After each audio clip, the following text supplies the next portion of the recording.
Hello and welcome back to Empyrion Galactic Survival. My name is Spanj and today is a bit of an odd episode. I don't normally do this, but Xcaliber has been helping us out quite a lot with Shattered Realm of late. So I'm quite happy to do this as a small token of my appreciation to him for his hard work. What you're seeing before you now is the Shirasaya Daisho. This is a capital vessel built by Xcaliber. It's currently not available in the workshop, but it might appear on the workshop one day. There is, at the moment, only one way you can get your hand on this ship, and I'll come to that a bit later. Let me show you around first of all. So, this is a fairly meaty capital vessel, and you'll notice straight away, Xcaliber has a certain style about his builds. They're not necessarily the most rounded or sleek designs out there, but they certainly look menacing, mean, and very, very hardy. I would say that at least. Anyway, so I'm just going to do a quick fly around the ship, basically, just so you can have a quick look at everything around here. So I love the detailing around the thrusters, the piping work, and things like that, and every sort of. You can definitely see this ship. You could definitely see this ship out in space, basically, getting the crap beaten out of it, basically. But it is a nice looking ship. I mean, even if these sort of bulky designs aren't quite your thing, you've got to admit there's definitely some craftsmanship that's gone into this thing, which I really like. So that's the exterior of the ship. Underneath you've got landing pads, a bit of piping, obviously the thruster ports and stuff like that. And I assume this is some sort of docking area for latching on things underneath the ship, because if we go over the top here we can see similar looking patterns, very clearly marked out landing pads for small vessels and stuff like that. I really like the detail that he's done on the little spoilers up here. It's really cool. We can call them spoilers. We call them spoilers. Maybe they're wings and things like that. You can call them what you will. But I'm just going to deploy the turrets here on this size class 9 capital vessel. Pop the guns, and it is armed to the teeth quite adequately. And they're everywhere as well. He's hidden them there. He's got some signal logic there. So motion sensors activate when you get close to the doors. So they open for you. And yeah, you've got a fairly good array of weaponry all the way around, and miners as well, mining lasers, so you can actually chew up some asteroids with this bad boy if you were so inclined. But yeah, you definitely got a good spread of weapons all around. So let's have a look inside. Now before I do, obviously just take note of the style of the ship from the outside. Everything's very kind of, how do you describe it? Chunky. I think it's chunky because it's like, it's hard wearing. It looks like it would take an absolute beating. So let's have a look inside. And inside is very nice. I don't know how to describe it, but I came into here and yeah, there's a lot of little subtle details everywhere. It's very nicely done. Hats off to Xcaliber here.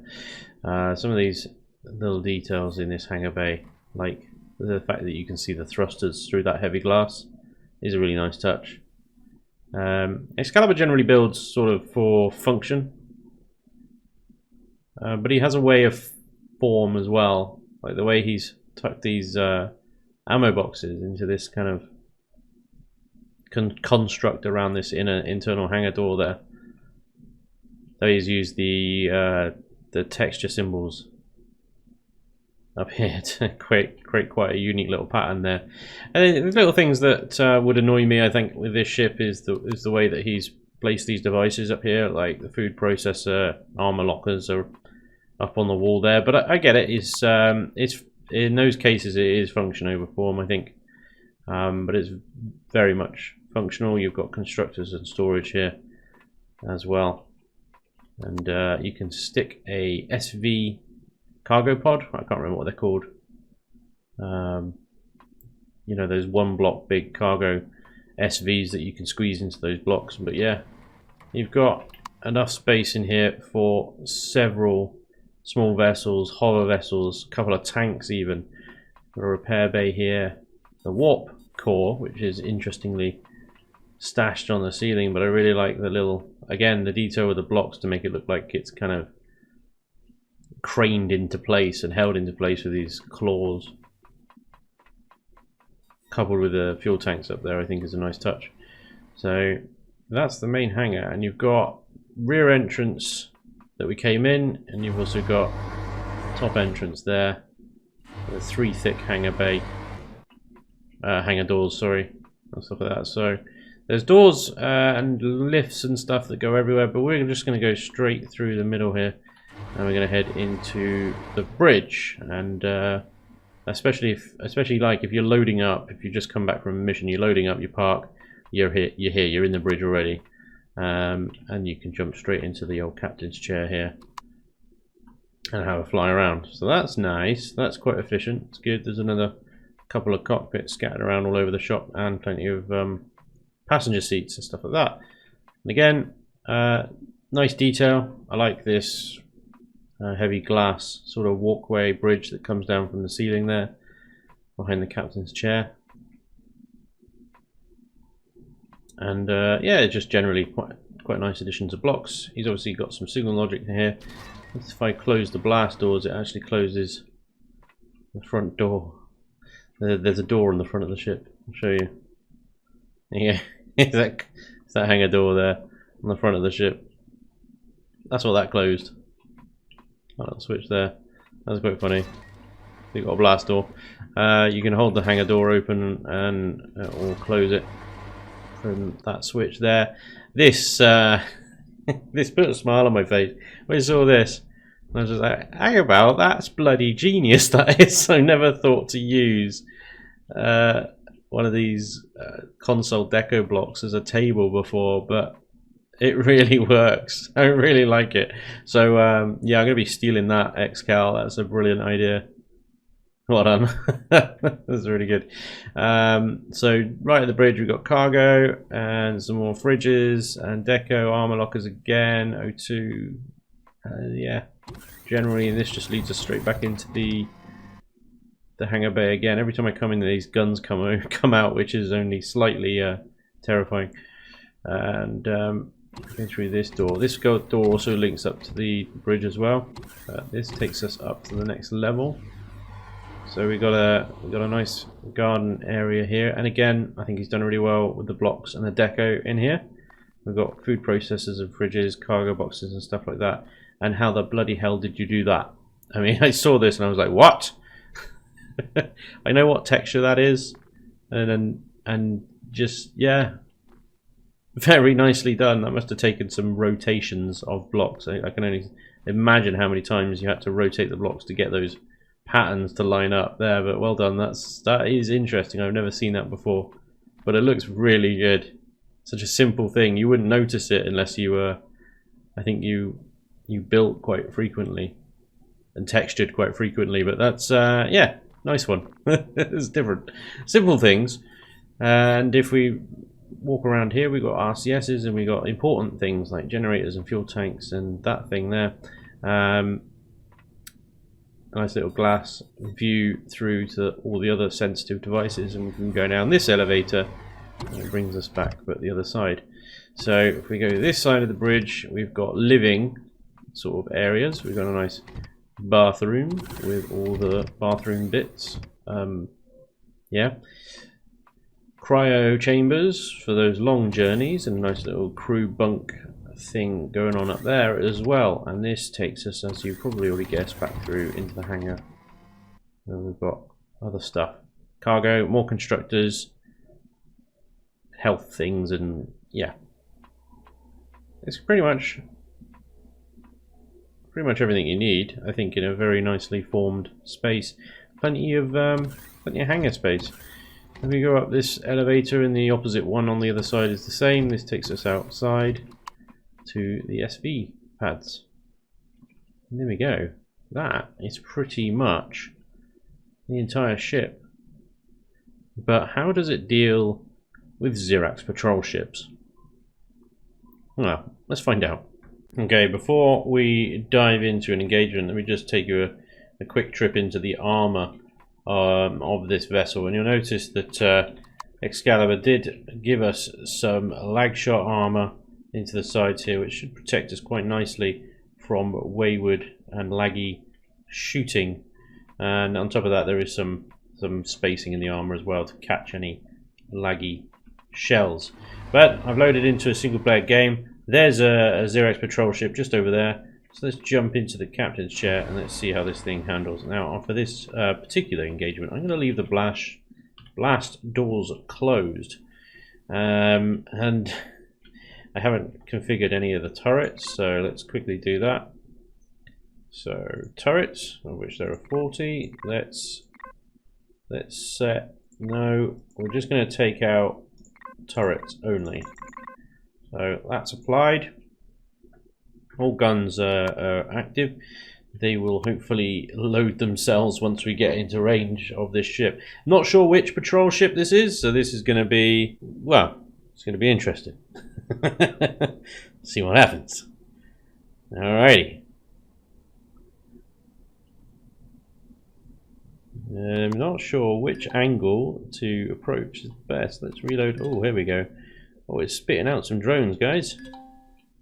Let's get behind it. Oh, I got some rocket launchers. Boom. Yeah, those manual fire rocket launchers are kicking butt. It's not a bad little machine actually, this, because it actually moves pretty well. Although for some reason my rocket launchers are no longer. Oh, there we go. There they fired. They fired. It's good. It's good. Let's have a bit. Let's turn this crap off here and let's get some of this going on. Some classic Empyrion lag.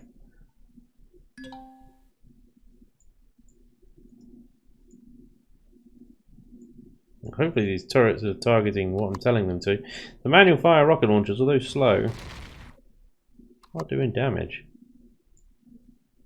I'm down to only 2 now. I think the ones at the front. You can see the Xerax is shooting the mounted weapons on the front there. But fortunately, Xcaliber put some extra rockets just in the top left and right corners of the front of the ship there, so in the event that they do get destroyed, we can still snap some shots off against these turrets manually. Let's reload the lasers and get them into action. There we go. Well, I think this artillery gun on my right flank is just dying to have a shot. Well, there's definitely several holes in this thing now. And the ship will now proceed to shoot through this thing in order to reach the turrets on the other side. So we are going to absolutely wreck this thing, I think. I think that was fairly successful. We did lose some weapons, but we're always going to lose some when you sit right in front of a ship like the way I did. Try to take that turret off with these lasers, but it's not having it. There we go. There we go. So if I position the ship like this, you should be able to get almost all the turrets firing. Yeah, there we go. Wait for those plasmas at the back to open up, which they now have done. Oh!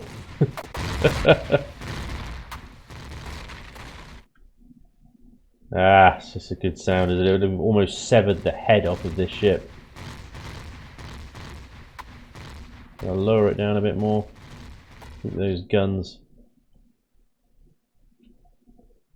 Try and get as many guns as possible. Look at all the cargo containers floating in space there. Oh dear lord, yeah, this thing has done well, I think. We've created a bit of damage on the enemy ship there.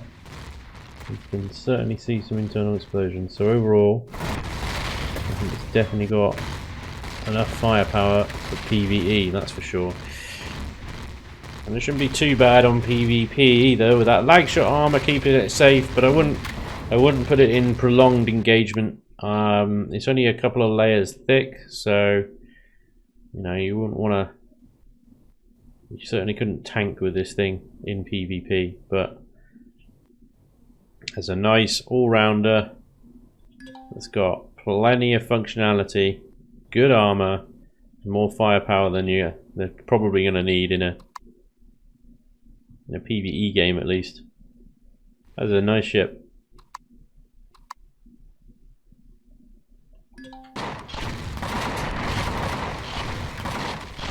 I can't get out of the chair until it finishes reloading.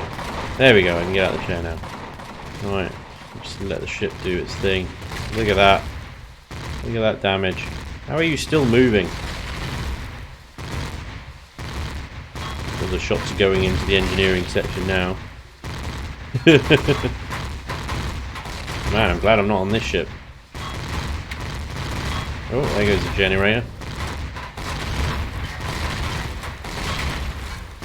They're trying to get to these turrets. Because obviously I've configured my turrets to shoot these turrets. There are only turrets left now. Is that one?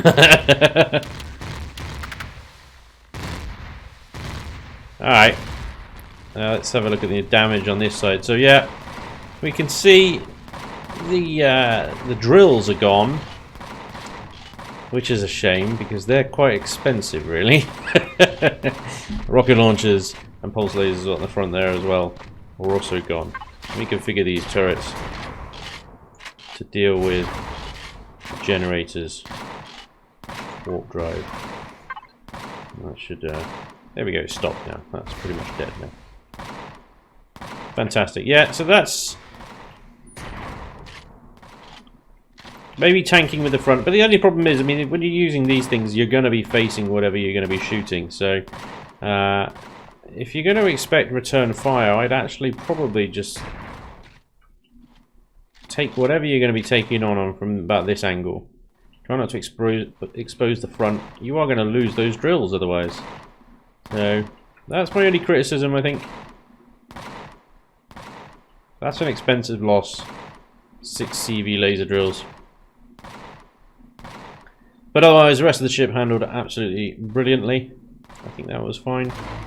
To be expected, I think. A bit of an unfair fight in the end with the Xerax ship. Before I leave you, there is a bunch of signal logic on the ship as well. So we've already seen the blast shields, max thrust, engages, a whole bunch of more thrusters. We can see the impact on the power that has. Orbital weapons and planetary weapons. So weapons that work in space, weapons that work on the ground. You can just turn off the ones that only work in space if you're flying in atmosphere. Max RCS. Really? Oh, God damn it. Can I have some ventilation, please? Cheers then. Yeah, don't know. Right. Yeah, max RCS, so if you need more turning power and max power. What does max power do? Oh, that turns on your extra generators so that you've got more output. I turn that off. 600 to 1000. So there we go. Some nice signal shortcuts in there, as well as harvest RCS and the usual stuff. So there we go. That is the yeah, you're gonna have to come up with easier names, Xcal. Sorry, mate. The Shirasaya Daisho, I think, possibly with my stupid British accent. Anyway, hope you enjoyed, guys. Oh yes, how can you get your hands on this thing? Well, at the moment, you can't. But if you sign up to Shattered Realm, which will be coming out very soon, then you might just be able to get your hands on this thing. This and many others like it. But that's all I'm going to say about that for now. Make sure you are subscribed to the channel for updates and more videos coming out, because more information about Shattered Realm and ships like this and other things like this and all things Empyrion are coming to you very, very soon. So hopefully I'll see you guys next time. Until then, take care. Bye-bye.